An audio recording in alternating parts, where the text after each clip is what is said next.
It's another Prelim Week podcast, everybody. This is where we do our best work, undoubtedly, as our previous years have shown us, despite the fact that it can blow up in our face, but we have a bit of fun regardless, and that's what it's all about. So we have an all-star lineup tonight, without doubt. We've got Tiger71. Welcome to the show, mate.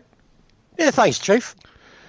And Grockadoc, one of our finest who lives out in Geelong Way. You're in enemy territory at the moment, so hopefully you stay safe. Welcome to you. Yeah, that's how I feel, Justin. That's how I feel, mate. You know, growing up in a family of Geelong supporters, can safely say they are my most hated team in the competition, bar none. So always great to get stuck into them. And Justin Charles is back for round 2 after his epic predictions for the Brisbane game. He's back to fling some more crap Geelong's way. Welcome, mate. Well, good to be here. And what about the Oracle? He sees things. It was pretty good predictions, wasn't it? I mean, I was sitting there watching the game in the cheer squad, and we just kept kicking goal after goal after goal. I thought, Jesus, he's bang on here. This was the only thing that was going to stop us, and it was unbelievable. Look, and when we get into previewing our prelim, I'll go further into a bit more detail on what I see for this week. And I was actually on SEN. For those of you that did hear me on SEN, I was Justin from Altona North, and so one of the guys on Twitter actually asked if it was me. I think it was Ian Byers, I think, but yes, it was me on SEN, just explaining, because it was after the interview of Lambert, and it was a great interview, and it's. Just to hear our boys talk, it's just makes us proud every time they speak, and they're all out of the same hymn book. And I just rang in just as my role as host of the Richmond Executive Coterie Group this year, interviewing the players, and just from my perspective, when I asked them about the culture, what why is it so strong and why is it such a good culture, and young Ben English and Ryan Garthwaite just talking deeply into that as to why, and so that was me. Yes, on SEN. We're here. Let's go. Let's do it. What name do you use, Tiger71, when you go on SEN? Do you go on Tiger71? Fuck, mate, mate, that's a secret, dude. You brag on the board all the time. Yeah, no, I don't mention my handle, mate. I don't. Don't mention it then. If you want to keep it secret, that's fine. People who know me know who it is. It's funny, every time I get on SEN, my phone goes off. I get texts and SMSs. Most of my client base knows now that I do this. I haven't called them as often as I used to. It's because I'm just over the Geelong-centric bullshit that SEN seems to be, and most of the media seems to be driven on. But and have you noticed Richmond doesn't get much airtime now? What I mean by that is we win. You hear everything about our opponent. Hardly anything about our actual game, and then when it's a preview game of who we're playing here, all about our opponent and not much about us. So I've just sort of got better things to do than worry about it. That's because we still haven't. That's because we still haven't beaten anyone good. That's exactly right. Yeah, that is true. Speaking of the media, I will talk about David King after as well, just quietly. I might give him a bit of a mention. I had a bit of a conversation with him on Twitter today. Do you see he had a bit of a cry when West Coast lost? Because he did not rate Richmond all year, right? First it was Essendon, and then he went on to the West Coast bandwagon. And when West Coast got done, and I knew they'd lose, that's why I sort of said Geelong will win this, even though I don't rate Geelong. He nearly cried. He knows as much about football as my English staff, King. All right, before we go any further, I just want to give a quick shout out to the BigFooty listeners out there and our followers on Twitter and Facebook groups and whatnot for listening in live and sharing the episode.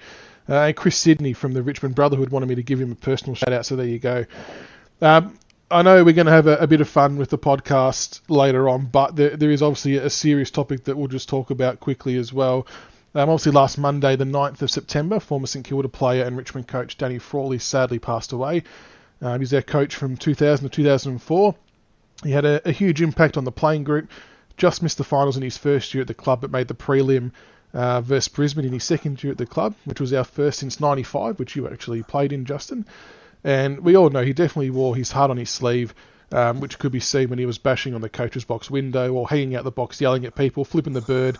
He did it all, and he gave us everything he had, and we'll always thank him for that. It's a sad moment, and it's just a reminder that obviously if anyone is struggling out there, to please make sure you do reach out to someone to Beyond Blue and Lifeline. Their services are available, so please don't feel like there's no help out there, because there is, and Danny will be missed. But Justin, I texted you about this today, but did you actually end up playing against Danny at all? Because your career's kind of crossed over towards the end there. So big Lazar Vidovic, who was a ruckman through that period, he actually lives around the corner from me, and we catch up at Central Square at Altona Meadows quite often, and he's just a lovely bloke. But Danny, he's the end of his career, and I was sort of mid-career by then, so we did sort of cross paths. I never played directly on him. I was sort of up the field a little bit more and playing in the ruck. Probably more played on the Wakelands than Danny Frawley. But what an ornament to the game. I mean, as a player, he epitomises the word champion. He was a champion fullback, played in the era of the true big full forwards, and he was a star. And it's interesting to hear the tributes come in and people like Nathan Buckley on SEN last week talk about, Spud potentially being one of those big-bodied midfielders because of his big engine and running ability. And, just as a player, just a champion, I remember looking up to him as a player coming into the league as one of those guys that respected, and he worked at the AFL. So, when we do footy clinics for Richmond on behalf of the AFL, him and Gary Lyon would sort of coordinate those things, and he was just a gentleman and just a lovely, lovely bloke. I really didn't have much to do with Danny. Unfortunately, I can't say that I knew him very well, but once a Tiger, always a Tiger. Yeah. So just cool. terribly sad news.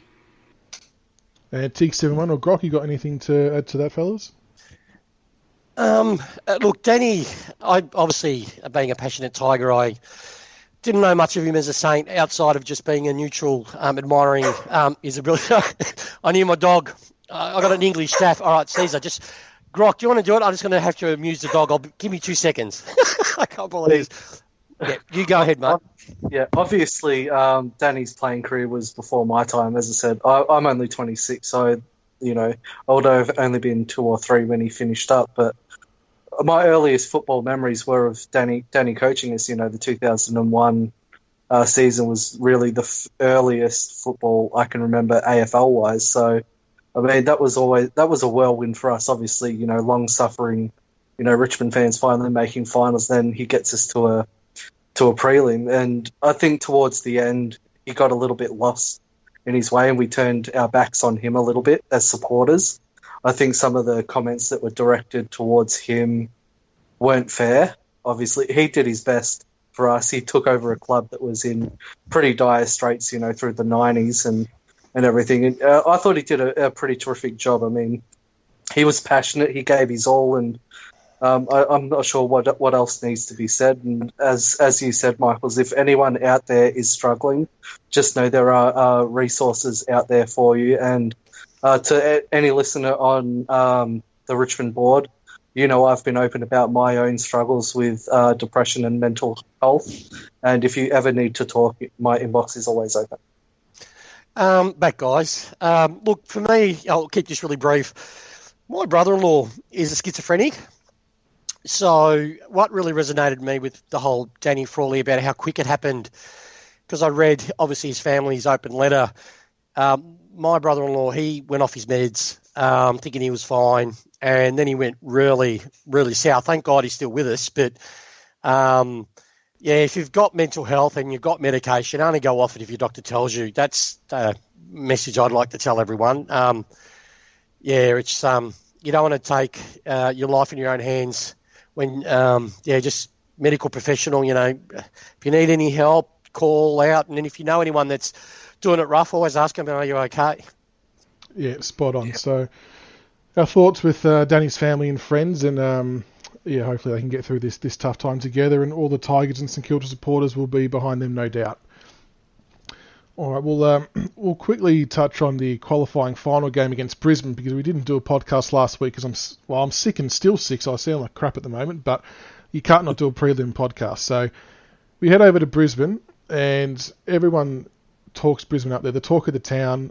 We apparently didn't know where the airport was. We weren't going to be any good, and we go out and smack them by 47 points in a pretty comprehensive performance. Before we talk about the game, I want to give a quick shout out to the flog who was in control of the volume at the Gabba. When we ran out on the ground, you literally couldn't hear the song at all. I'm not sure if that came across on TV at all, but very much a deliberate ploy to keep us quiet. So I fired a few tweets off that we had the last laugh. Yeah, we definitely had the last laugh in that sense. But no, a very, very solid win. And Justin, I'm going to put it down to you, mate, with your Oracle-like views. You must be pretty happy with yourself. And the team. Look, as I said, I'm just relating from my perspective, from a player's perspective, what I'm seeing within the group, and it started, a long time ago before what we're seeing now. I'm just seeing the evidence of the work that they've already done, and from top to bottom, from president and CEO right down to the boot stutter, they've just got things worked out so well to how they pick players. They're picking players that are, first of all, we spoke about this last podcast, that are athletic, that can run. You've got to be able to run if you're going to be a Tiger man, and you've got to be of good character. Okay, so you've got to be a good person. And how do they pick that? Well, there's a bit of research that they do. They ask their property stewards, their brothers and sisters, their teachers, what kind of person are they? And character sort of comes out that way. And so when you apply a training camp like what the Crows tried to do... that worked real well. Look, yeah, I know, right? But that's what happens when you've got dickheads. Like you've got Tex Walker who, the guy can't even speak. And he's just not a very good leader of men, right? And so when you put someone in a psychological strenuous position, the character's going to bubble to the top. And what we saw was maybe it was on the edge, and maybe it was a bit too much, but the players didn't have the character to put it in context and be able to handle it. I would argue that if our players did the same thing, it probably would turn us into a better team and a closer-knit team, because we would have been able to process it. Now, I believe that, playing the Richmond cheer song over and over and over, that's just fucking stupid. Fucking stupid, right? Whoever rubber stamped that is a fucking moron, right? But, the point of the matter is that, picking quality players or quality character to begin with is the best starting point. Okay, and so it was really interesting when the final started last week, and the ground announcer was introducing everybody, and they said, we're at the Gabatoir, and the look on Damien Hardwick's face is like, fucking these guys, it was just, it was like, yeah, righto, the Gabatoir, yeah, righto. I told you to be eating lion steaks at the Gabatoir, slaughtered freshly, and we did. Absolutely, we did. And the one player I want to ask you about, Tiger 71, because I know your love for Dusty Martin is second to none. Has there been a better 14 disposal game than Dusty's? I was actually gobsmacked that he only had 14, but 6 goals, 13 contested possessions, 86%. And it's funny because we talk about the week before, Lachie Neale, everyone wetting themselves that he got 51 touches. Give me 14 touches and 6 goals every day of the week. Yeah, no, I agree, mate. He's in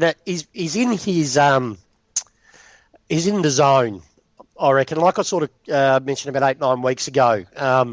He first half of the year he did the team thing. He was completely selfless.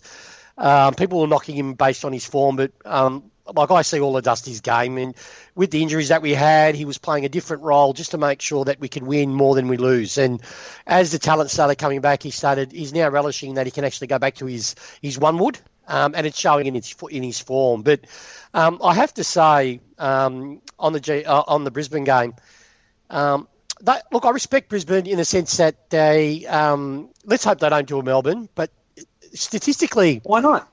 Oh, well, the thing is, the other reason why I say that, it'd be good to get another side. Yeah, and it'd be good. Look, I like Fagan. I actually like him. I've met him a few times. I'd like him to get a bit of success and build that. They've got a bit of mongrel to them, which I like, sides to have like we do.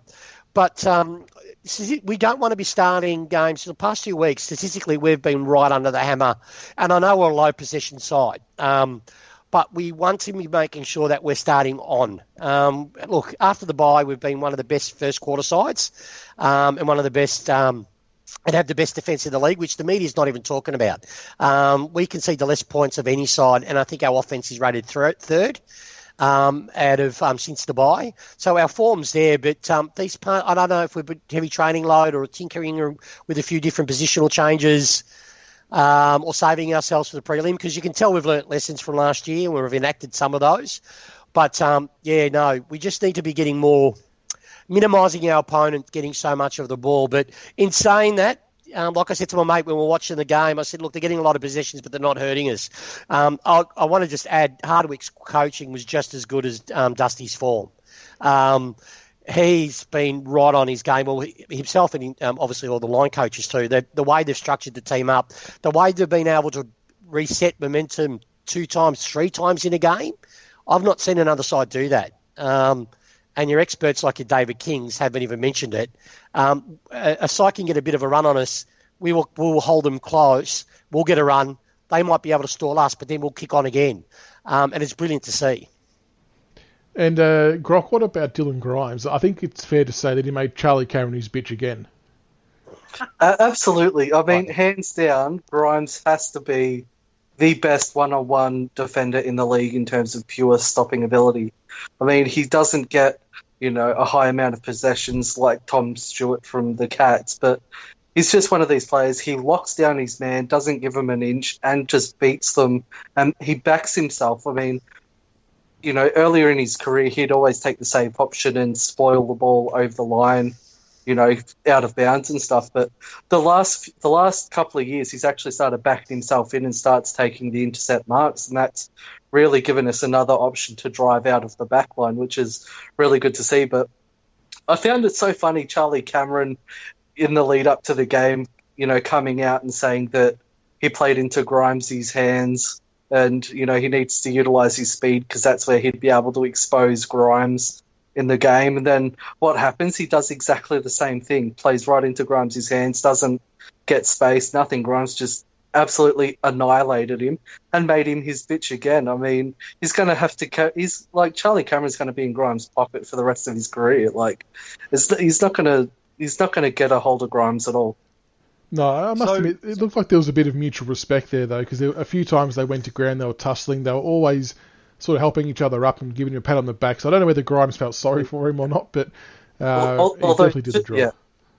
To be fair, the Lions kicking inside 50 wasn't all that great to Charlie either. I mean, he's only, 176 centimetres or something, and they're kicking it on his head. Like, he's never going to outmark Grimes from the back. It was never going to happen. So I don't think Charlie's form was all that bad given the service that he had, but still Grimes just absolutely towed him. His positioning was fantastic all night.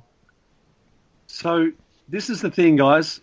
You don't need to, and this is what I love about Richmond's game, is that you don't have to worry about what the opposition do as long as you execute your plan better, right? Yep. So you can get a million possessions, but if we're more effective with ours and we put the score on the board better than you, then we win. And so what was interesting for me in that first quarter is that Brisbane were pumped up. They came out ready to play. They had a good strategy, and they were over-emotional, though. They were over-emotional. Did you see that first free kick that Cameron got? He clapped himself, and he was like, ha, ha, ha, fucking gotcha. This is how it's going to be all night. And he was just over-emotional.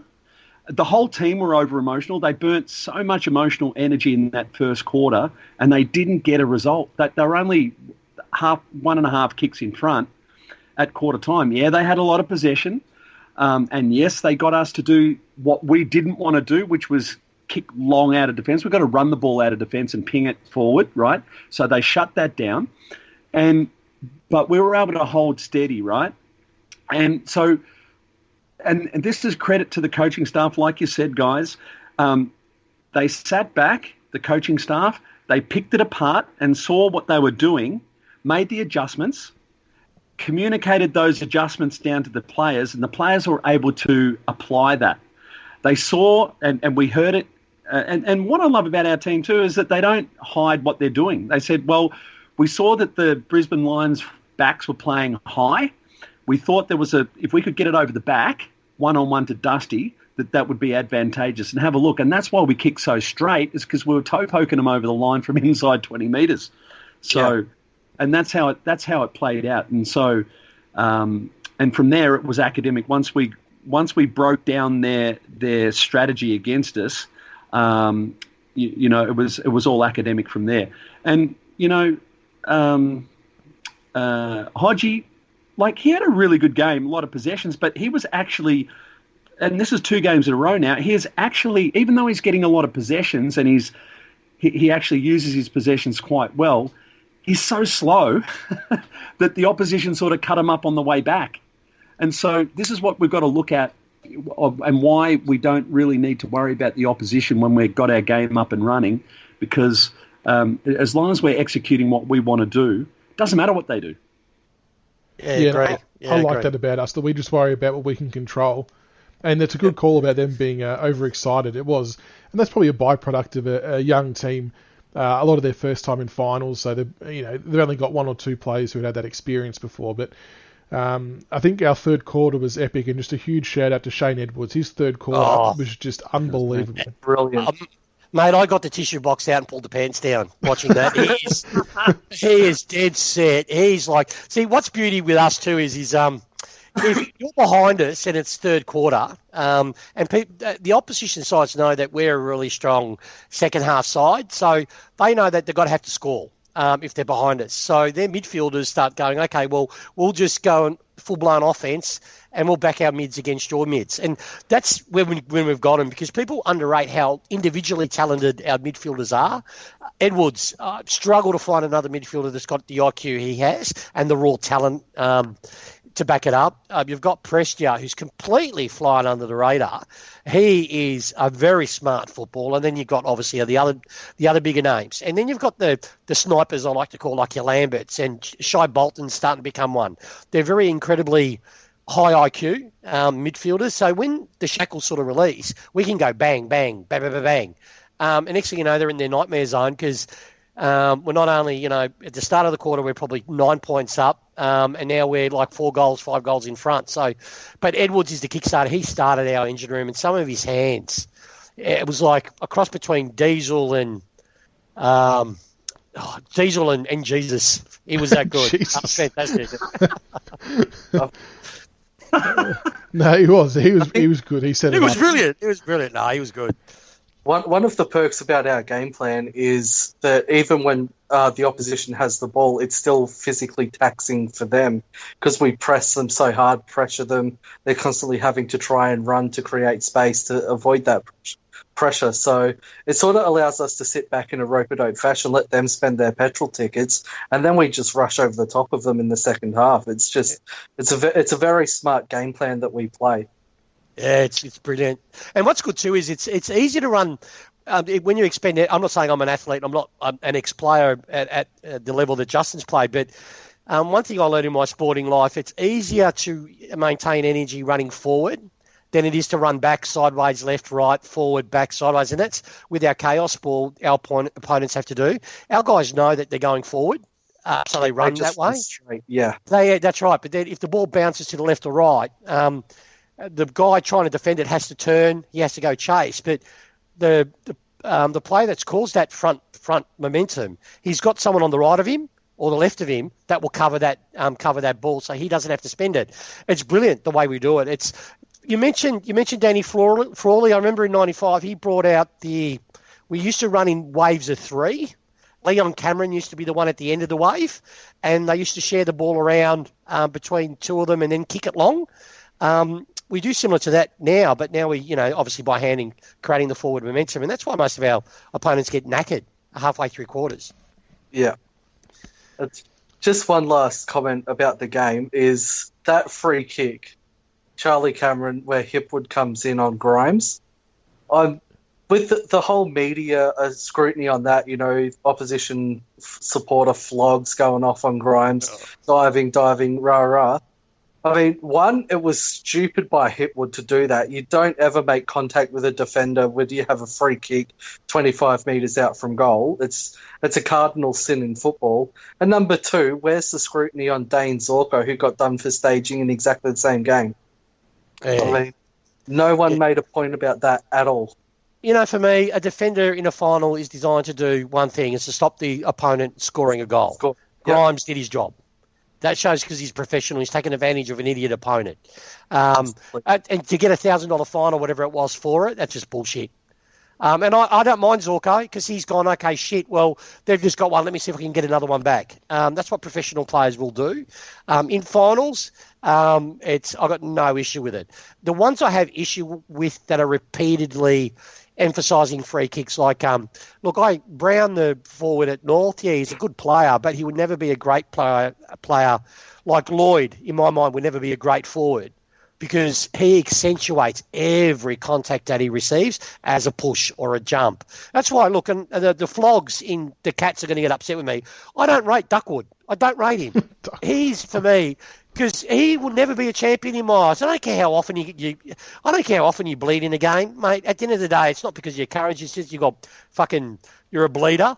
You know what I mean? That's what you are. You just bleed. But he has made an art to fucking duck, right? And he came out, honestly, I think it was 96 or 7 when he was ducking, like, you'd go home and he'll fucking duck under the pillow. His wife would try to hug him. He'll fucking duck under her arm. It was getting out of hand. And he came out in the media and said, I duck because in the rules, it will give me a free kick. He actually came out and said it. It's in fucking print, right? So for me, as an inside tough midfielder, he's not one. He's got courage. I'm not saying he doesn't. But he's a ducker, and he will always be a ducker. And that's why I don't rate him. I rate him as a good quality B-grade midfielder. He just gets a lot of free kicks. But that type of player for me, I dismiss. But defenders or a good quality that plays 90% of their contests that they're in hard at the ball, and it's not their first action to just die for a free.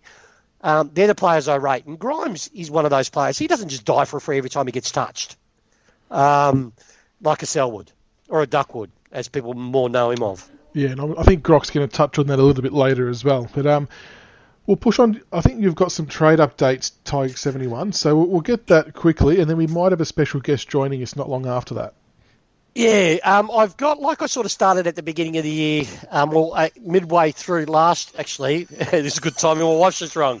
1 second, guys. Just, if she rings again, just tell her I'm on a podcast. All right, go. I've got to get my receptionist, my 9-year-old. Go, get out of the room. Go, just tell her if she rings again. My wife's Italian, just for people. You've got to answer a phone when an Italian woman rings, right? So I'm taking a risk here. But... back on trades. Yeah, I mentioned the Brad Crouch rumour. I think it was, when was it, Mick? It was about August last year? Yeah, yep. Okay, all I know is that we need a big-bodied midfielder. We've identified that a while back. We've shaken the tree. That's what we're doing at the moment. I do know we set a deadline, and then funny enough, after I mentioned that, I think the media's come out that the Crouch camp has set a deadline. At the moment, from what I got told as of last night, but see, tomorrow I get confirmation on a few things. I don't think we're out of it by any stretch of the imagination. We're going to be prying a midfielder loose, and it's going to be from an SA club. That's my strongest feeling. But one other thing that actually came out, remember I mentioned about the Gaff rumour? When was that? That was July. Season? July, was it? Oh, yeah. Let me just go to the email that I got. And it's starting to come out in WA. Just watch your space. Not gaff to us, but something's really going on there.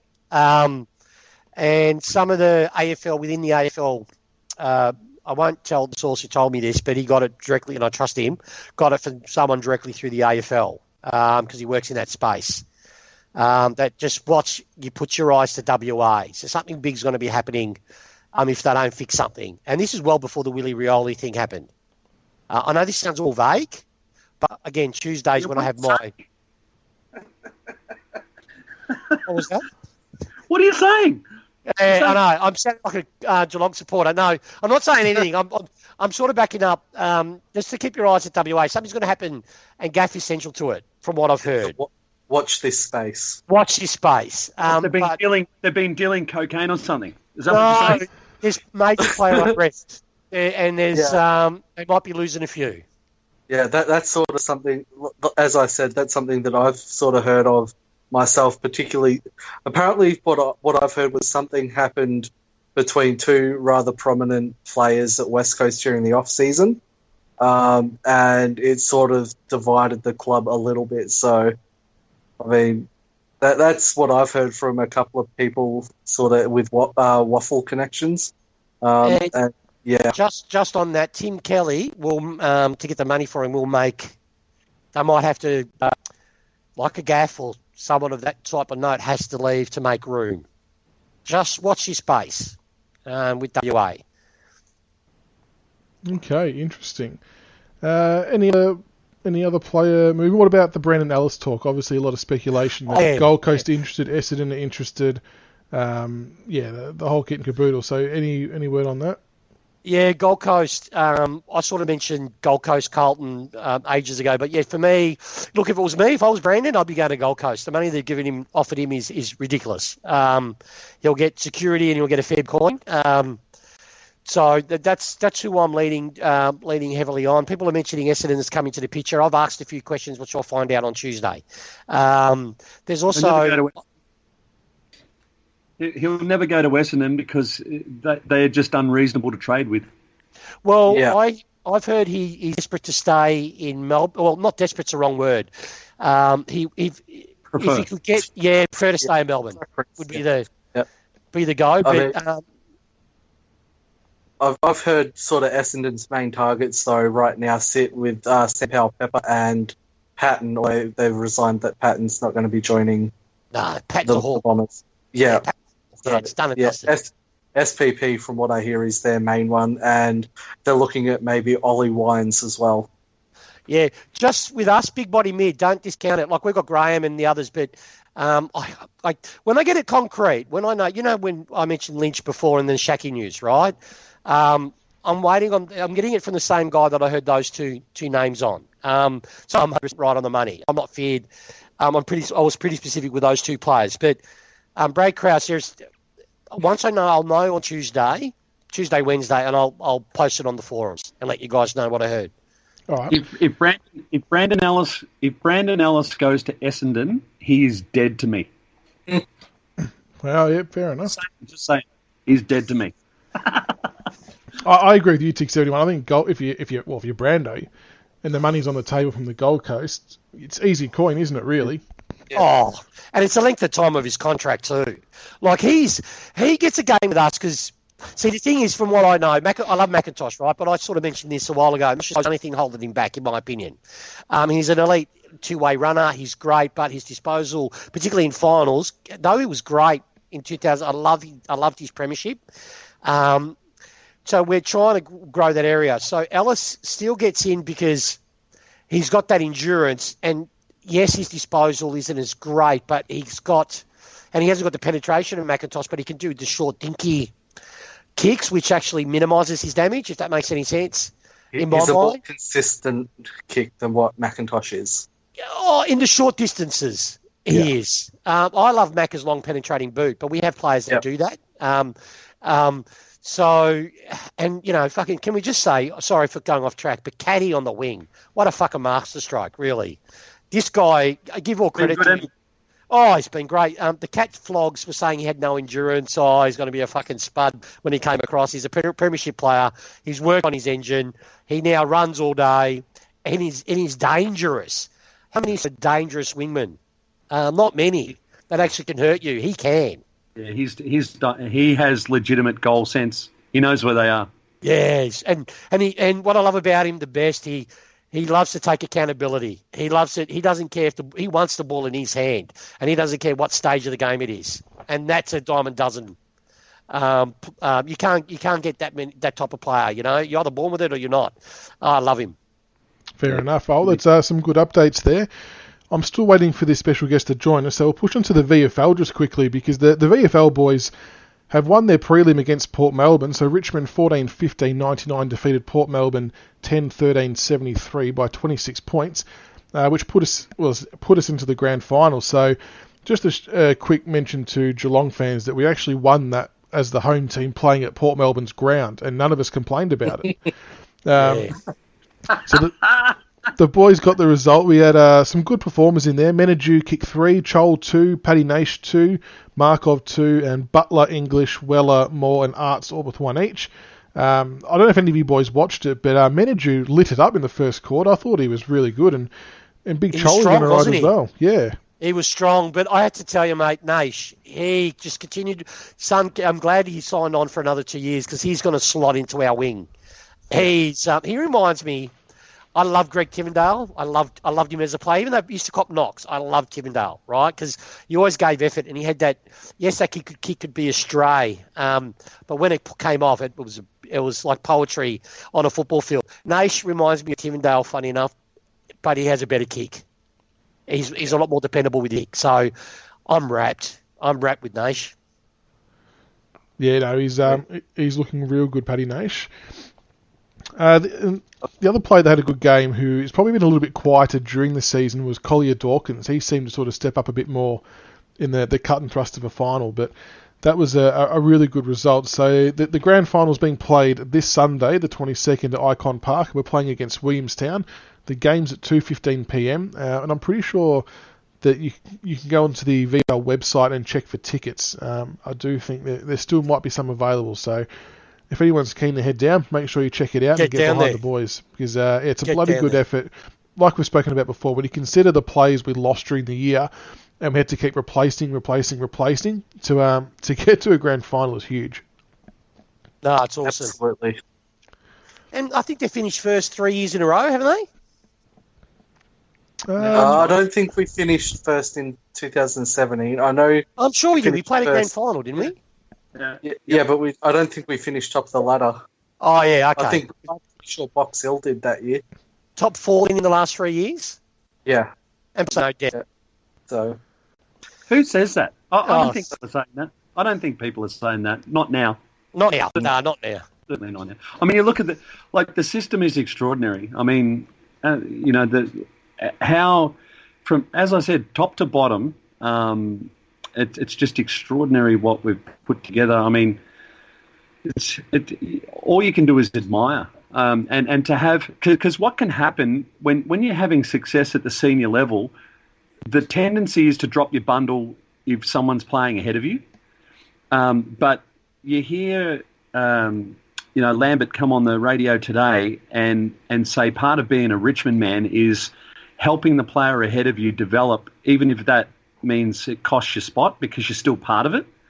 And that to me is just extraordinary. How do you stop that? How do you literally stop that when you've got players that are trying to help each other get better in spite of, them taking your spot? That is absolutely, it's an extraordinary dynamic. And if you wonder why I can predict these margins, it's because of that kind of spirit. We play, and to not get corny on you, but when you're coming from an energy of love, because that's what it is. I mean, it's making sure someone else, you're thinking about someone more than yourself, and that's what love is. And then you look at Geelong; they're hanging on too tight. You saw them the other night. The only reason why I actually predicted the West Coast, and if Willie Rioli didn't pop, I reckon this would have won that. You could see they were emotionally drained. So that sort of stuffed up my tip there. But Geelong are hanging on too tight. That they expended a lot of energy. They coughed up a 5-goal lead. Can you believe that? What a fuck up that was. And if West Coast had been coming off like a regular week coming into the finals, they would have won that. Yeah, So, I agree. I thought they were mentally fragile as well after that Rioli thing. Yep, 100%. So it's extraordinary what our club is sort of putting together at the moment. You know, when you got players, you know, thinking about that, because the tendency is to drop your bundle if guys are playing ahead of you. And we spoke about it on the last podcast, Justin, about... Brando will stay. I think Brando will stay, myself. Okay. You watch. I think he's around, seeing what his market's worth, and I think at the end of the day, I think he'll take less and stay. There's a prediction for you. Well, he's gone. From the guy I've heard it from who would know, he's gone. It's just that is he going to stay in Melbourne or is he going to go to Gold Coast? He's gone. Yeah, and the money being thrown around for Gold Coast and what we'll get for Compo for him if he does take the Gold Coast offer, I think Brando will probably take that offer. You know, he loves the club. He's going to want the club to get the best result. Well, the backup, what Justin's sort of saying, because they're so open and there's honesty within players and stuff like that, it wouldn't be surprised me that most of the players already know his decision. But yeah, it's just too good. It's just too good to pass up. But hopefully he has a change of mind. But I don't see it. I just don't see it's going to happen. But weirder things have happened. But, it's just... You've heard it first if I predict it right. I've bookmarked it. But you know what's great? Look, I'm 47, right? I've followed Richmond since my parents came off the boat when I was 2. And my dad, as a Spanish immigrant in the Simmons Street, South Yarra commissioned flats, went to his next-door neighbour thinking... because we called it football, thinking AFL was like soccer. And in our culture is your football team's extended part of your family. So my dad, with his broken English, said to his next-door neighbour and said, all right, who's our football side? And it was Richmond. And the first action he did was go and buy 2 memberships, one for me and one for him. And I am just, someone mentioned it on the boards, the reason why I've just gone off a bit of a tangent, I am just so stoked that I don't have to, I've got a team that I know is not going to embarrass me. I don't care if we win or lose, but a team that's going to give equal effort every time that they play, even if they get done. We finally got that now, and it's that for me is equal to the premiership win. That I've got a team, not that I'm proud of. I've always been proud of my Tigers, like Richo. He's the one that I used to go to games, or Matty Knights and Broderick, but they were individuals. But I used to be disappointed in the whole. And this is really probably the first time I, as a Richmond man, I'm fucking stoked and proud of the club as a whole, because I know they're not going to let me down. Yeah. And I think that sort of ties in with the fact that the on-field and the off-field are together now. It was always one or the other. There was never that cohesion between, the off-field side of things and the on-field. It was one or the other. So the fact that we're getting both right and they're both connected, and it even filters down through, the VFL side, the VFLW side. It's not just a bunch of teams. It's one club. That's what they are. One club. No matter what team you play for, what side of the Tigers you play for, you're part of the family. That's what it is. It's one big family. And I think that's a philosophy that I think a lot of clubs should be looking to adopt. All right, we'll start taking a look now at the big game this Friday night, prelim final versus the Cats. And I think it's funny, Justin, that we sort of spoke about the Cats on the last podcast about how they were maybe a bit mentally weak after their coach kind of psyched them out of winning at the G. And I agree with you, they probably wouldn't have won if Willie Rioli had played. And now they get their chance to take us on, and they're going to be amped for it, aren't they, the Cats? Yeah. But once again, I think... So on SEN today, did you hear Dangerfield's carry on about the finals tickets going on? Did you? What's him with his son pumping it up? Get your tickets, screaming. Yeah, he was screaming, and you know what? I'm an individual. I've done shit like that in the past, and I get it. But I just look at Danger doing that, and I look at our guys. Like, who would do that in our team? Like, seriously, who would they might carry on like that behind closed doors or to themselves, but they don't just give anyone any angle to have anything on them. And I think that just sums up where they're at. Before, they stand at the anthem just with their arms by their side. You look at Richmond with the anthem, that they'll be locked in, arm in arm. I think they're hanging on too tight. I think there's too much pressure on them to fail after having finished on top. They come in as the worst performed finals team in the top four. They're very patchy. I think they're under 50% coming in from the bye, and they're hanging on too tight. Like they're just. I don't think their coach is very good. He was over emotional if you saw him in the box early in the game, and he was punching he was prowling around and pouncing around in the coach's box and giving it the fist pump and then when they coughed up the 5-goal lead, he was very quiet, wasn't he? Oh no, he was on his mobile. Didn't you see him fucking screaming at the umpire and his brother hocking? That's what he was doing. The point I'm trying to make is he's got this real stock market mentality. When they're up, but when they're down, sort of thing. And you look at us, we're very very level across the board. And I think we don't waste. We're very efficient with our energy. And I think it's going to be a 36-point win for the Tigers. I think they'll come out and we'll just grind them. It'll be one of those games where we take the lead in the first quarter and we won't be headed. Yeah, the only thing I'm the only one I'm really worried about, and because we're talking about him just before, but Dangerfield, he is a class act. I mean, he wills his body to win the game off his own boot, and if it's close, I think he's the real danger. But I don't think it's going to be. I don't think it's going to be close. I think it's going to be 36 points. It's going to be one of those grinding wins that we grind out like a 5-goal lead in the first quarter. Then we go on to 7 goals. Then they'll peg back a couple after half time, and then we'll cruise into an easy 36-point win. Actually, so before we go any further, fellas, I think our special guest might be joining us. We have to thank Rodney Dangerfield in advance for being able to get this guy on board. Jared Waitley, are you here? That's me, Michaels. How are you? Very good, Jared. What's been going on? It's big game this week against your mob, the Cats, but I wanted to ask you about the tribunal tonight with the appeal for Tommy Hawkins. How'd it go for you? Well, I don't like people trying to portray me as just a Geelong lover, of course, Michaels. And, sorry. What's that, Chloe? What's up? Stephen's here. Stephen... Hawking?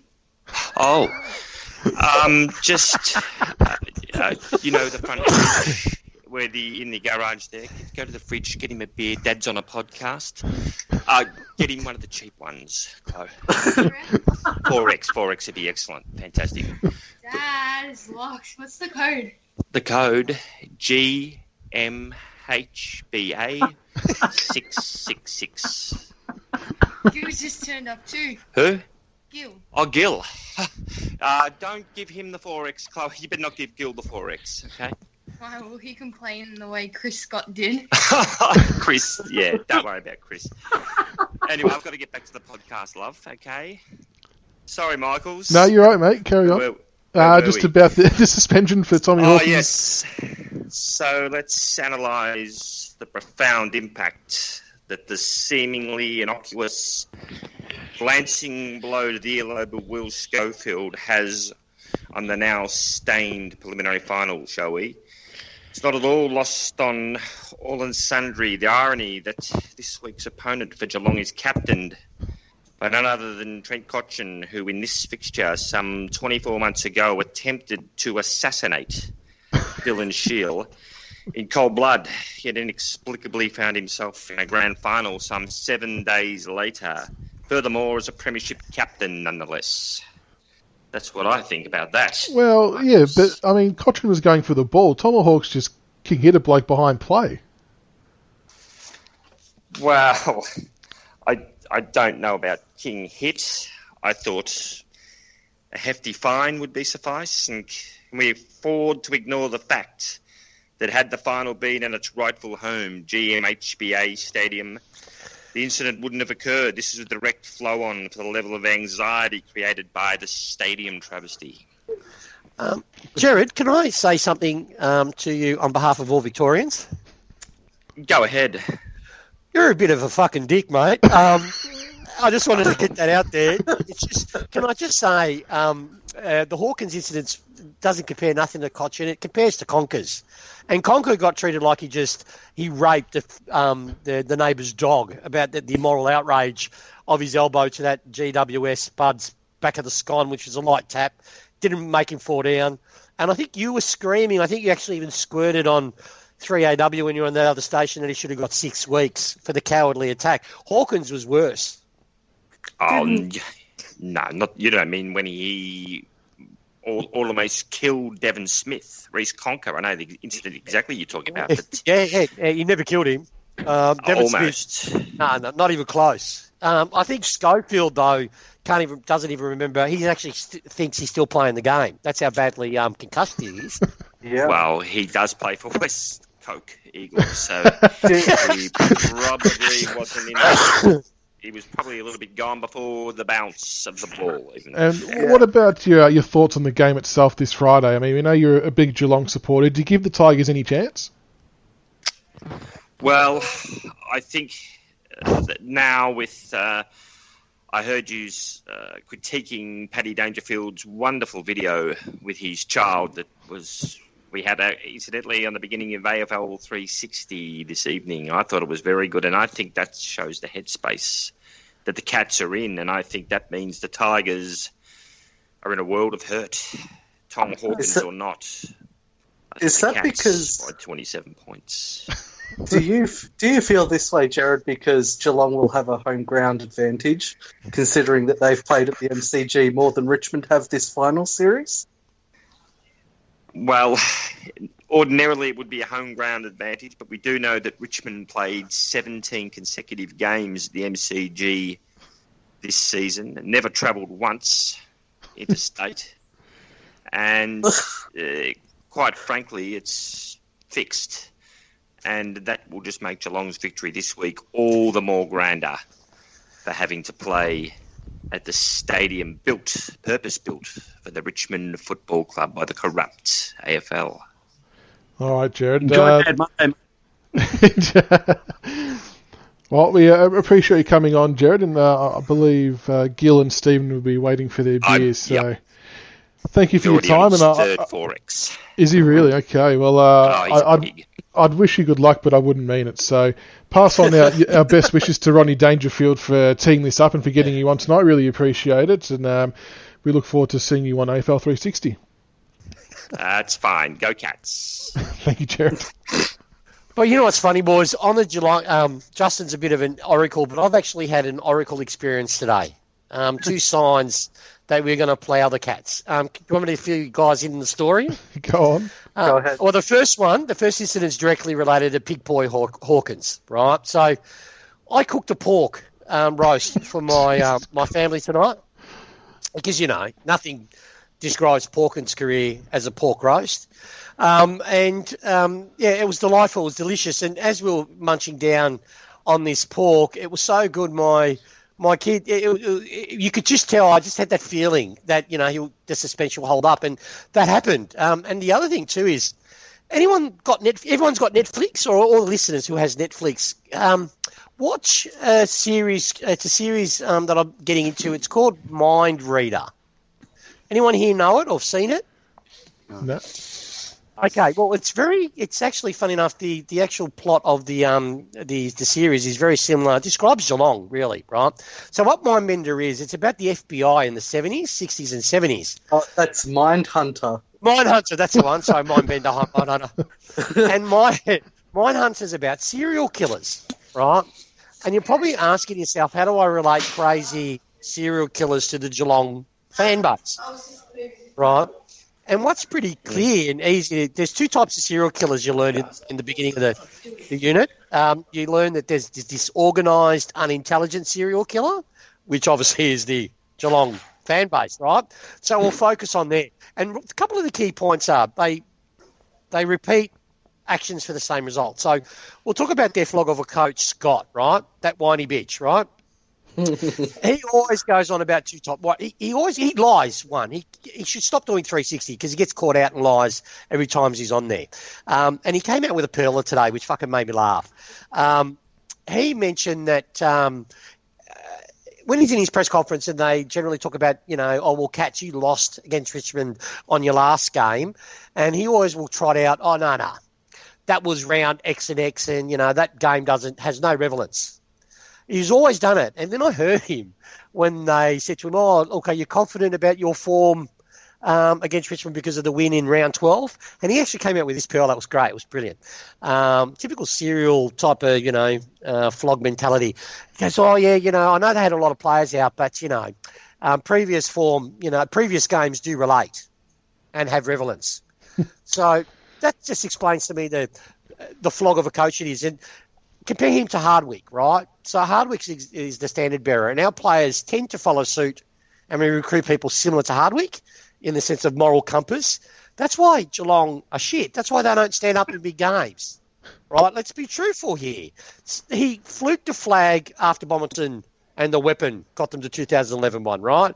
A monkey did get them to premiership because that was Scott was at that stage, had no idea what he was doing. And then when he started learning a little bit in his mind and they started, trying to be smarter than what they are, they failed at every hurdle. And everyone knows that the only reason they play finals is because they're at their home ground. They're the one side out of all Victoria, out of the league. Let's be truthful, out of the league. They get to train on a ground that no one else trains on and gets to play on that exact same ground. Right? So that inflates their wins. They get about 6 wins extra than they should get. That's why and I called the result between Geelong and West Coast. When everyone said West Coast was going to win, I called it. So I'm going to call this one. We'll beat them by 8 goals. That's mark it down. 8-goal win. I can see that. What will happen is we will get in front in the first quarter. We will buy around about 2 goals, 2.5 goals. We will hold them because they're a good second quarter side, right? We'll hold them in the second quarter and we'll just be in front. Third quarter, midway through the third, we'll get up to about 26-point lead, and then Geelong's going to have to do what Geelong has to do.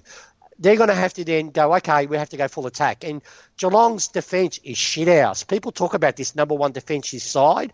Bullshit. It's because you play at that little convenient boutique shanty ground with very narrow corners. So you can defend front of the footy. You don't defend the width of the field. And that's easy to defend when everything's coming through the corridor. That's why teams generally go on the wing to penetrate the forward 50.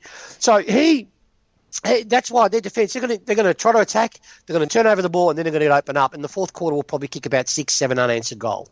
That's how it's going to happen, mate. So I'm not even worried about Friday. I might not even watch. I might just wait. Well, we'll get back to some more of the analysis side of it. I know a couple of us think that we'll do it pretty easy. The one thing that was noticeable from the Geelong game against West Coast compared to the Collingwood game is they were a lot more attacking, I thought. They were playing the corridor a lot more, and that's what got them that first quarter lead. But I don't know. West Coast just didn't seem switched on enough to stop it. But a couple of players that stood out for me was Tim Kelly with 9 score involvements, and Cam Guthrie actually played a really good midfield role and got 33 disposals in the absence of Mitch Duncan. Do we have to pay any special close attention, maybe more particularly to Tim Kelly, do you reckon, Grock? Yeah, Tim Kelly is their sort of barometer. If Dangerfield's not up and running, Tim Kelly's the one that steps up and vice versa. But Kelly's more of a playmaker that gets his teammates involved in the play, whereas Danger's the one who tries to do everything himself. So I think Tim Kelly, if we can at least negate Danger's influence somewhat, shutting down Tim Kelly will dry up a lot of their avenues to score, because he is a lot better kick of the football than what Dangerfield is. He always kicks it to advantage. So I think Tim Kelly on the outside is a much more dangerous option for us to shut down than Dangerfield, because Dangerfield is going to get the ball no matter what you do. He's just that kind of play. He's going to will himself to win the ball. As an inside mid, it's always tough to sort of shut that down 100%, whereas I think it'd be easier for us to shut down Kelly with a run-with role than what it would be for Danger. So, yeah, Kelly would be the one for me. And Justin, the Cats have been pretty renowned to be a fairly low turnover team this year because of that careful ball movement that they sort of take down the wing. How hard is it going to be, or how hard do we have to work to make sure we negate that and force them into making those quick decisions that they don't want to make? Because that's going to be the key to our game, isn't it, to cause those turnovers? Correct. And I think you've hit it in one there. I don't think it's that they're going to try and, like every team does this. Every team does this against us to some degree. And then until we adjust and take it away from them, I think that will be their key. I think they'll try and deny us possession, be careful with it, move slowly up the ground. They don't want to kick into our defensive setup where we take intercept marks. And they're missing Tom Hawkins. So, but you know who I was really impressed with was that Rudder Galea. He was huge. He was marking everything. He could have ended up with 6 or 7 goals on that performance the other night. I thought he was a real target for him, and he got his hands to a few others, like inside 50, but deep inside 50. He's definitely a concern, and we definitely have to have pressure on the ball coming in so that they're not able to kick to advantage. And it was interesting. They were riding off Selwood and Ablett the previous week when they got beat by Collingwood, but now all of a sudden they're back on their bandwagon. I didn't think Ablett was too bad in either of those games. He's one of those guys that you can't sleep on as well, just because he's got so much experience. Yes, he's lost a step, but he still manages to find his way to the footy. I think you sort of ignore him at your peril. I'm not sure if we'll play a hard tag on anyone, even Kelly. I'm not sure of that. I think we'll just go head to head against them and back our game plan. But I just can't see him. I just can't see him stopping the wave of football that's going to come inside 50. We're going to have the ball inside 50 so much and under such pressure that they're not going to be able to stop us from scoring. Do you feel like, watching the West Coast game, they obviously applied a amount of pressure. I don't think it was anywhere near the levels that we're likely to apply. It wasn't. No, it wasn't. And West Coast was mentally spent. You could tell that on the first bounce. This is, they were mentally spent with the Willie Rioli thing. And their speed was so slow. One of the remarks I seen that game in the first quarter, even though the Cats came out, inverted commas, fast, I said to him, I actually posted in the game day thread, I just was watching two sides that were both incredibly slow, over the ground. So we're going to run them off their freaking legs. Yeah, that's interesting. I thought Ryan was a real chance. He got him right back into the game, and then he just faded out. They're very, those two sides. It's interesting you say that, Tiger 71. I feel those two teams, West Coast and Geelong, they're very top heavy. They carry a lot of upper body bulk, and that takes a lot to carry over 120 minutes. And I think our guys, we're racehorses. High endurance, high speed over a long period of time, and I think that's where it's going to be won, like you say. I mean, there's some question marks for Geelong too. Obviously, with Hawkins going out, they now have a dilemma on where they play Harry Taylor. Do they swing Harry Taylor up forward as a second marking option to sort of deny us a bit of aerial superiority without him and weaken their back line, or do they, play short up forward and give us that air superiority down back in order to stop us having air superiority down forward? So it's going to be interesting where they play Harry Taylor. That could dictate how the game goes for us. I reckon what they're going to need to do, what I tend to do is when I look at two teams playing against each other, in the modern game, one of the biggest assets a team can have over the other is speed, right? So that, we all know there's two types of speed, ball movement and actual speed over the ground. Look at the Cats wingers. Who are the two Cats wingers? Duncan. And they'll probably put... what's that guy's name? Cam Guthrie. I know you play him as a tagger. He looks like a hobbit from Lord of the Rings, just a hairy version of one. But it's striking. It reminds me, I was thinking he was looking for his precious. But their wings are slow. What's going to help? That's why Hocking brought out the 6-6 rule. I swear to God, just helped Geelong out because they needed it. I looked at the lines of the two sides that I reckon they're going to line up. if they make the mistake and put Taylor in the forward line, we'll crush him. Taylor, it will crush him. He needs to play. He's got to play back, I reckon. He's got to play back because that's what he's an old veteran. I rate him as a player, but he has got the ability to, what he still does quite well, he knows how to use his body, to move the forward off his line. But then if you look at like Narkle, I reckon he will be a talent. Parfitt, if he loses weight, will be a talent. But that's supposed to be where their drive and speed comes from. And I just don't see it. Dalhouse, please. Oh, he's been shithouse. Please. Seriously. I thought he saw it the other night. No. You're getting sucked in. Okay. West Coast allowed them, Geelong, to get away with a lot when they played. I saw West Coast probably played at 50% of what they normally could do. They just weren't on. They weren't the same team. They weren't the same team that we demoralised. That's right. 3 weeks before. Yeah. There's 4 weeks before. Yeah, and the thing is that with us, what I love about us is that we've shown consistency during games across all of our 10 wins. We rarely have, if we do have a bad period, we've sort of, remember we used to have, even in 2017, we used to have a bad quarter and a half in every game. Now we have probably a bad 5 minutes, and then we'll stabilise and take control back. Even in the Brisbane game when they were all over us in the first quarter, they were only over us for 5 minutes. Yeah. If you really analyse the game, 5-7 minutes. And towards that end of the period, we actually wrest control back, in the middle portion of it when they started kicking away. So I don't fear Geelong at all.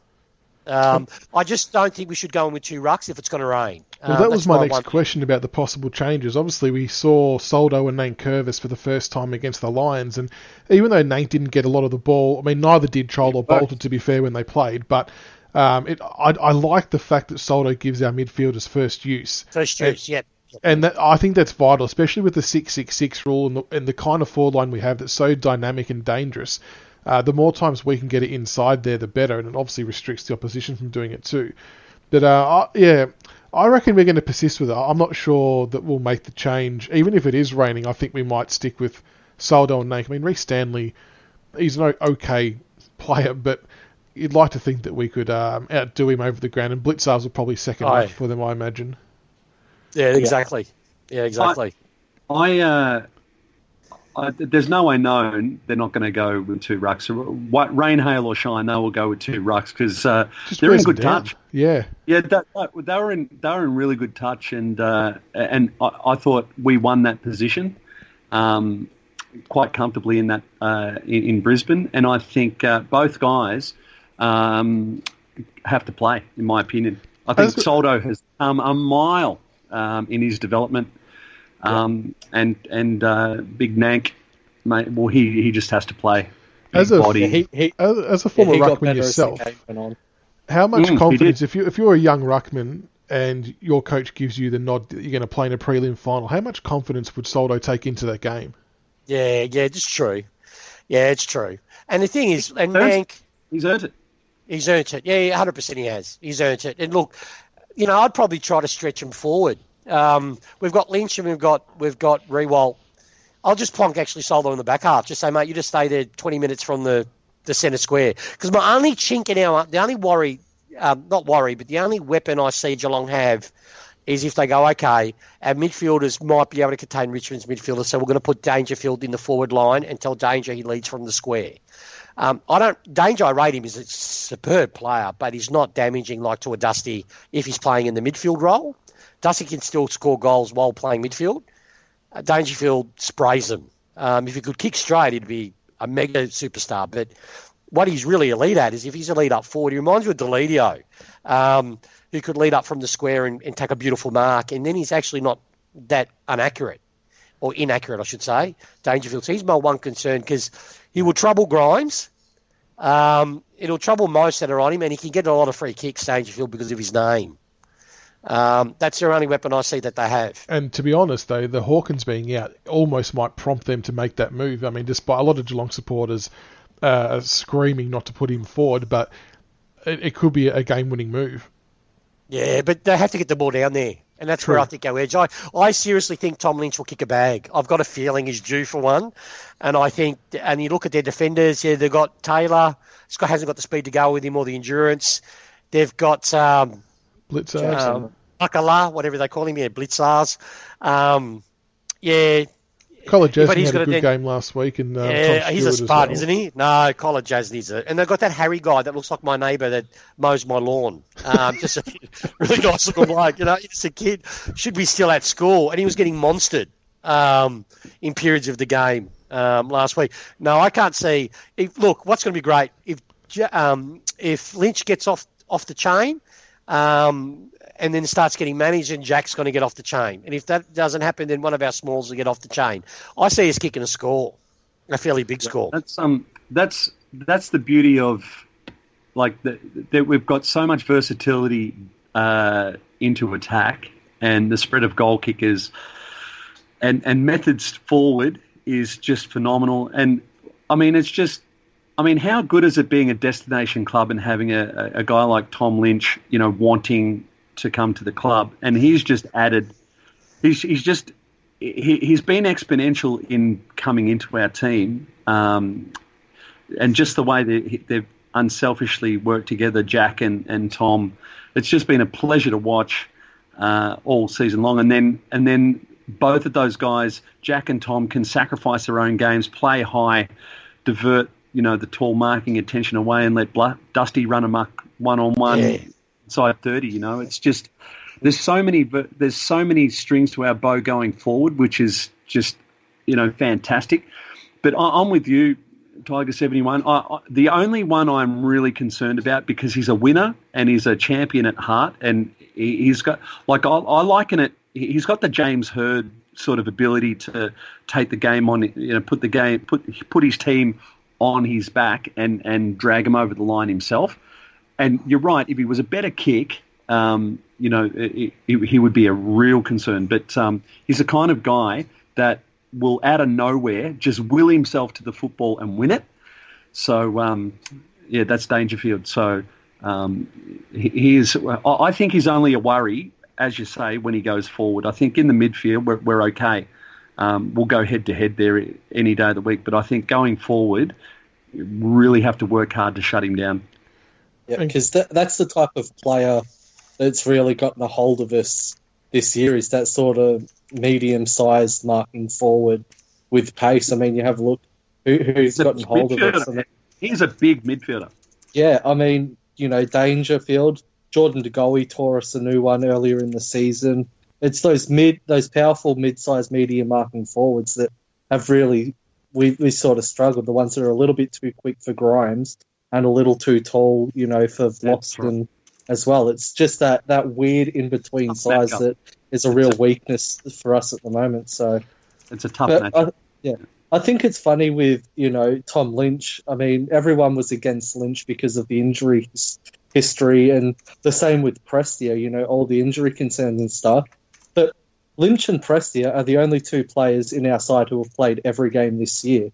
They're the ones that most people were worried about with their, consistency to be able to get on the park. So big thumbs up to our medical department for actually getting them up, given where they've come from. Strength and conditioning too, man. Strength and conditioning. Yeah. And being in a good program where you don't have to be the man, you don't have to be redlining every game. You know what I mean? Like, you've got other guys taking the load as well. So it is the medical staff, but it's the strength and conditioning, and it's being in a good team, and the fun at practice too. Like, don't underestimate having a fun environment. You're skipping to training. You can't wait to get there.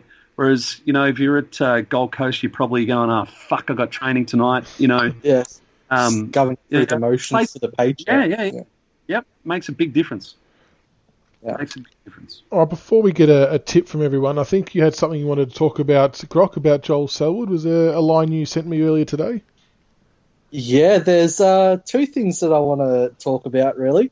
First is I want to tee off on all these Geelong flogs whinging on social media about their inability to get fucking tickets to the game. 2017, you have a look. They whinged because they couldn't get tickets to the game that was their home ground, their home game, whatever. Well, what happened the following week? They played Sydney on exactly the same night, Friday night, And what happened? They played an interstate side. They had ample opportunity to get tickets, and 55,000 showed up. This year, they play Collingwood.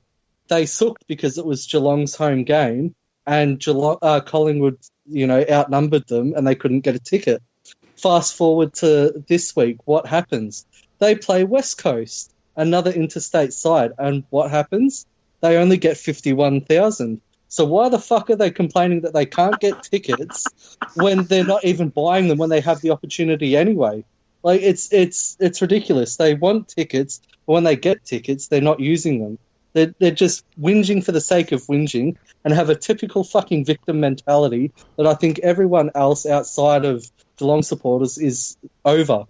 Now, on a more light-hearted note, I'd like to take an aim at Joel Selwood for being probably the most selfish player in the AFL for endangering the health of nearly every single resident in the Greater Geelong area, health-wise. Only for the simple fact is, I got an alert today saying that the Geelong Blood Bank is running low on blood donations. Well, surprise, surprise, look at it. What's going on? What happens every single week that Geelong play? Joel Selwood gets busted open. Joel Selwood bleeds. Joel Selwood needs a blood transfusion. So basically, Joel Selwood, with his ducking, drawing free kicks and busting himself open, could potentially lead to the deaths of several residents in the Geelong area. So, if someone needs a blood transfusion and it's running low, it's all gone to Captain Duckwood. So, Joel Selwood, very selfish. Pull your damn finger out. Yeah, stop being so selfish and think of the town and the club that you supposedly love. Oh, it's going to be so good Friday night, at around about 11 o'clock at night. I'm just going to be at the ground, pulling my pants down to my ankles, and just with a beer in my hand and just laughing at them as they're streaming out of the stadium. That's going to be awesome.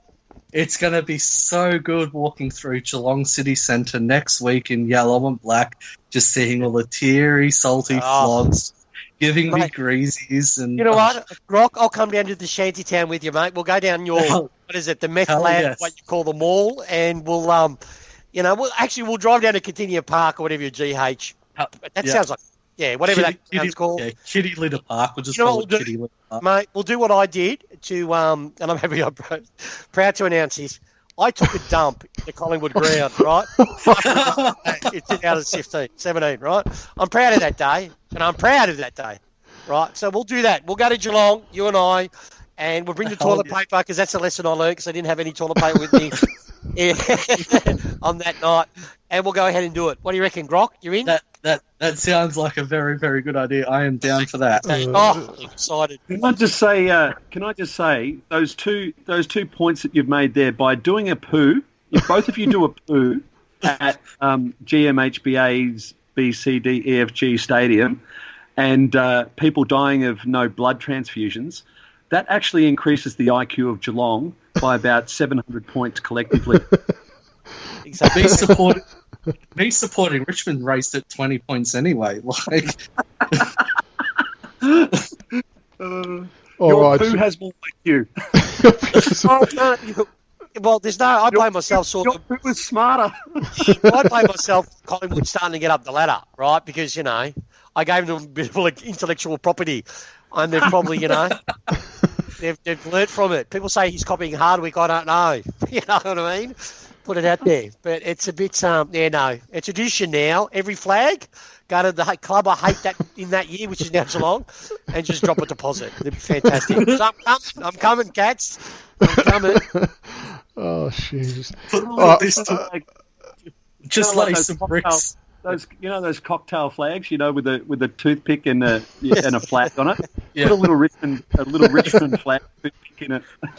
No, just take a dump there and leave a note. Consider this another brick for your next redevelopment of this shit ground. That's right. No, but see, I'm from the western suburbs, northern suburbs. I grew up in Broady. As the recruiting manager. Yeah, I'm a Broady boy, and so it's not. I don't just do the nice dumping on the on the training base. I actually make sure that you have a card with you and you cut a little bit out. Then you go to the door handle and you rub it underneath the door. Oh, this is getting out of control now. Make sure you eat a paella, with a lot of bread. And then, it works wonderful. I'll show you Grock when we're there, mate. That All sounds right, like a good idea. on that note, we'll get some tips, some tips including margin. I don't think there's any coming back from that just quietly. Grock, what was your tip for the game Friday night, including margin? I think it'll be a comfortable win for us. Tigers by 37. And Tigers, I'm just confirming your one. Yeah, 46 points, and you have Selwood crying to the umps every quarter. That'll be caught on Channel 7, and Scott, will have an absolute fucking cry during his press conference. 21 Catman meltdowns. Yeah. Oh, Jesus. And Justin, just confirming your one. Yeah, 36 plus points, Tigers. And are we doing GWS pies as well? I actually think GWS will get up. Me too. So do I actually do. They've lost four. They've lost 4 preliminary finals or 3. But what I saw differently in this final series that I have not seen in everyone that's consistent is they've got anger. They're pissed, and you don't need talent, just talent. You need work rate. And Collingwood's form, they've got over the line, but they're not much. They've got injuries, in fairness to them, but they're not much chop. You get a side with a bit of speed. They've got a few weapons in Cameron in the forward line, good midfield, good back line. If they play angry, I reckon they'll beat the Pies. Yep. I agree. I agree. I think GWS they play with that unsociable aggression, which makes me laugh because Leon Cameron probably never laid a tackle in his whole career. I don't think he even had a bruise in his whole AFL career. And he's coaching them to be tough guys. So I find that a little bit hilarious. But I love Leon. He's a good bloke. But I find it funny that he's coaching them unsociably, playing that mean style of footy. But I think they'll ragdoll them a bit.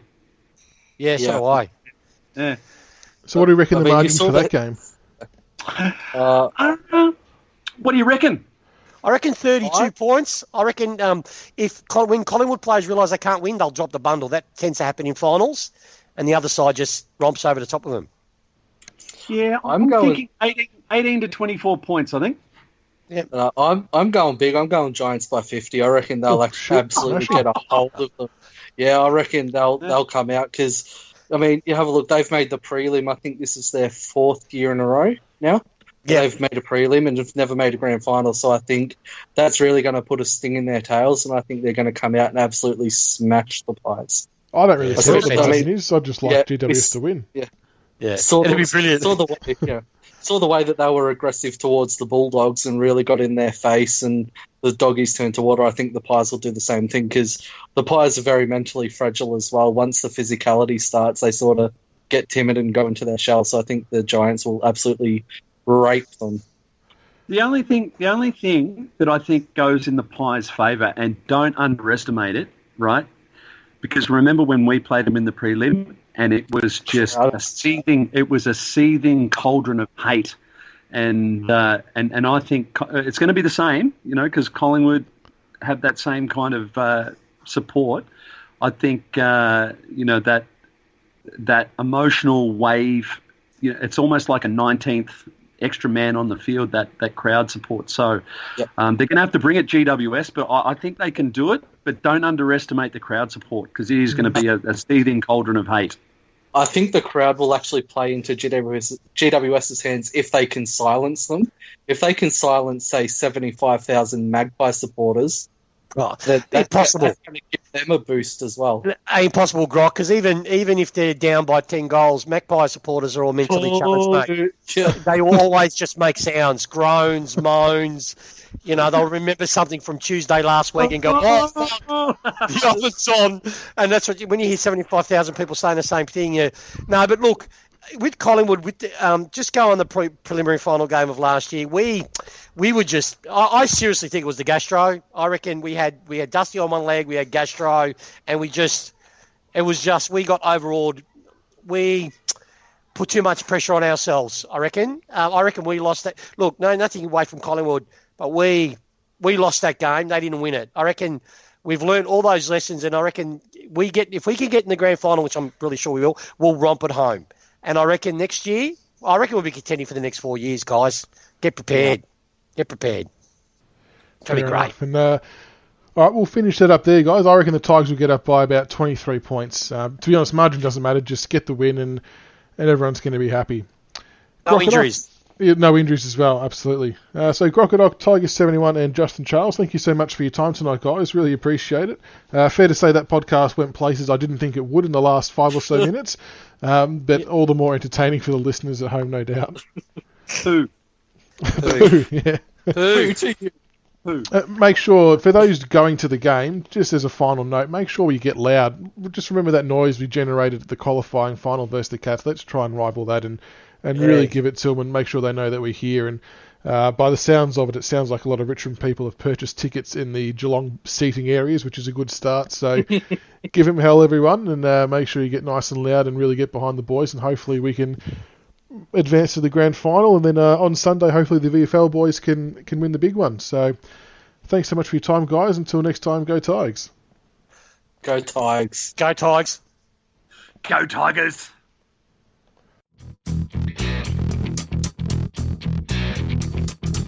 Thank you for listening to another episode of the Richmond BigFooty Tigercast. Be sure to subscribe to the podcast on iTunes and YouTube so you can follow all the roast and toast, the reviews and previews, and all topics Richmond. Also keep an ear out for our special episodes of interviews with past players. Go Tigers.